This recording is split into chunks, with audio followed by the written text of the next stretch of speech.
If you ever find that on a Black & Decker DR250 drill, your wires have become frayed, all you gotta really do, it's pretty easy. You grab one of these sort of, what is it, a 6-point sort of star-shaped screwdriver. You know, you undo everything, take the cover off. You unscrew these two here as well, and then the wire, it's very, very easy to just, pass it through here. It's not really stuck in here at all.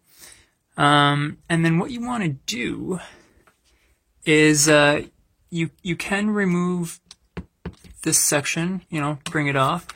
And then in the section where the wires go in, you'll just want to grab some very, almost like tweezers, or in very, very small precision type pliers of sorts, right?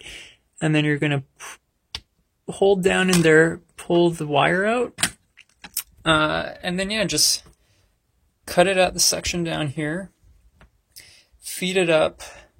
Of course, get some wire strippers, preferably don't use your teeth to strip those wires. I believe it was a 14 gauge or so. And then, just really, tighten them up. I mean, the original wires that had been frayed, they came soldered, so it was a lot easier to feed them up in there, I'm sure.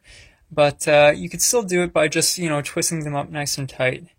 And, then, it's easier with two people if you want to have one person pinching. There's sort of a metal sort of tab in there that's sort of a bit of a spring. It gives that tension to hold in place, right?